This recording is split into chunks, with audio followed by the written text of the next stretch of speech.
people we're going after, these aren't guys who stole 20 bucks out of the register. The first suicide bomb exploded in central Baghdad at 10 a.m.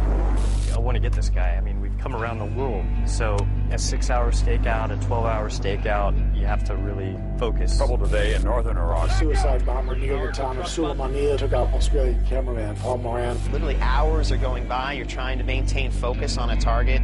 You're trying to make sure that no one is eyeballing your vehicle. The U.S. military quickly named the prime suspect, Ansar al-Islam. Ansar al-Islam. It's a sweat box. You can't crack the windows.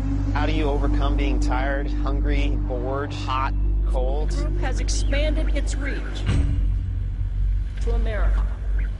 You focus on the mission. That's it. What should the U.S. do now?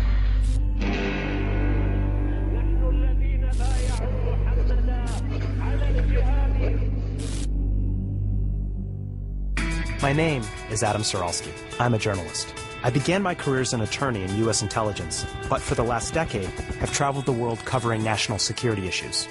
18 months ago, I started compiling a list of people wanted for terrorism and war crimes who are living freely in the United States and Europe. I'm bringing together an elite team of operatives to shine a light on these cases and hopefully see justice done.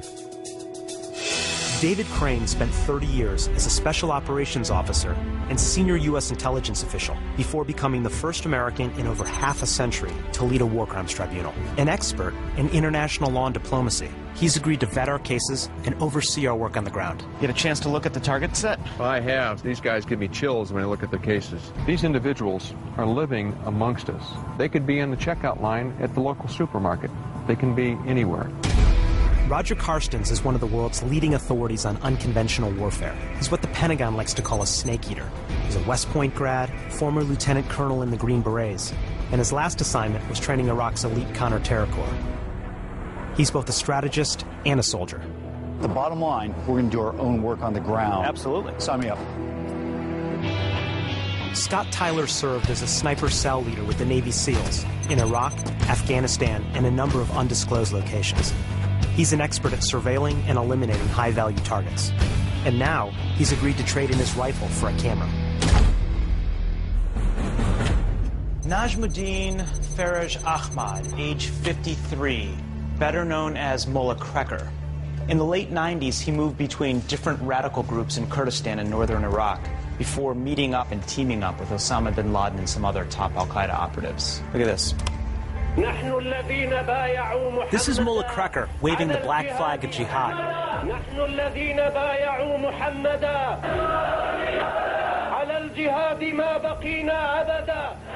In December 2001, with bin Laden's blessing and backing, he founded his own group, Ansar al-Islam, or AI. According to the National Counterterrorism Center, some AI members trained in al-Qaeda camps in Afghanistan, and the group provided safe haven to al-Qaeda fighters in northern Iraq. That raises the question, is AI totally independent, or are they just another al-Qaeda offshoot? When you look at how they started, as well as the joint training and joint operations they've conducted, it's hard to say that MKrekar's group is flying solo. MKrekar has been designated as a terrorist by the U.S. and other countries, not only because of his links to al-Qaeda, but because of his own group's involvement in a lot of terrorist attacks. Check this out.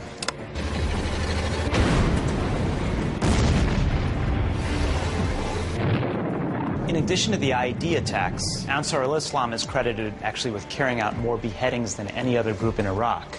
And they've been running these sniper teams. I led sniper and counter-sniper teams in Iraq and spent a lot of time chasing guys like these around. The way that they celebrate their hits on coalition forces is disgusting. It seems like MKrekar has touched all of our communities somewhere or other. His group actually killed the first journalist during the Iraq War, an Australian by the name of Paul Moran. The strangest part is, MKrekar is living freely in Oslo. Norway? Like Nobel Peace Prize Norway? The Iraqis actually want him for murder, mass murder, in fact. So how do you want to handle this? We'll divide up on this one. Adam will head to the Middle East to take a first-hand look at the evidence against Krekar. Scott, you and Glenn will get into the target area and get hit. And I'll work the diplomatic channels with David Crane. We owe it to all our communities to make sure that justice is done on this one.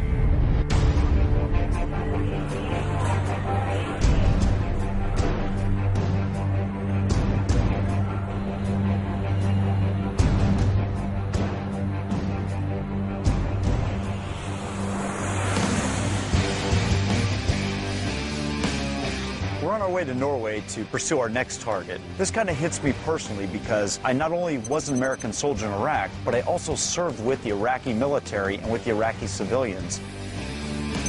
We're on our way to look for someone named MKrekar. This has significant interest to me because he's openly admitted to leading suicide bombings and attacks on coalition and U.S. forces.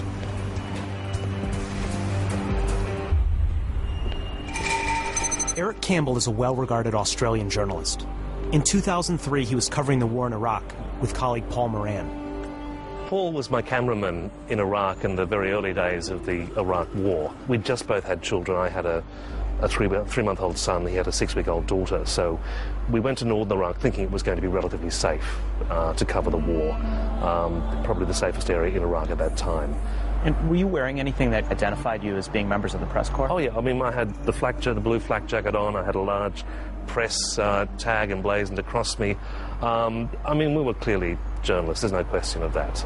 On the third day of the war, the fighting actually reached northern Iraq, and we were just filming down at the checkpoint when suddenly something strange happened that caught Paul's attention. He ran forward in front of me to try to see what was going on, and at that point a car burst into the checkpoint and exploded.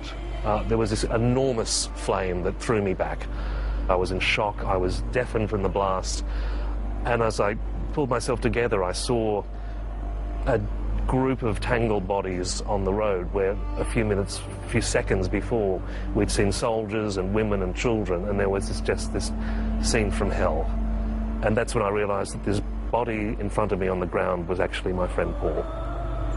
We had to get out, and as we drove off, the thought that hit me was that Paul has a 6-week-old daughter, and she is never going to know her father.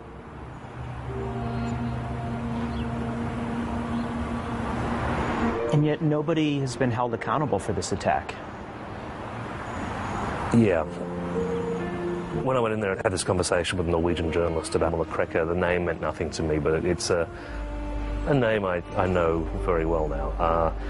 It's astonishing. It's astonishing that this man who set up this group that did these things continues to walk freely in Norway, to enjoy all the freedoms of a society that he wants to destroy, laughing at these useful idiots in Norway. He primed the bomb that is Ansar al-Islam. He set it up. He put it in place.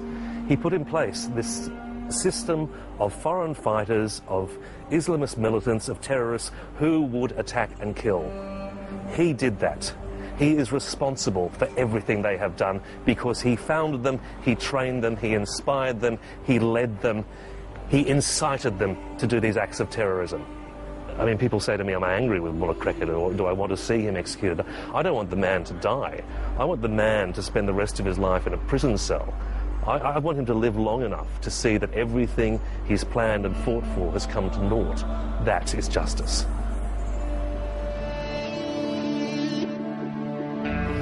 I'll be in Amman while the rest of the team is in Oslo trying to determine what Krekker has been up to. I'm anxious to get the information we need so that when we talk to Norwegian officials, we'll have something powerful.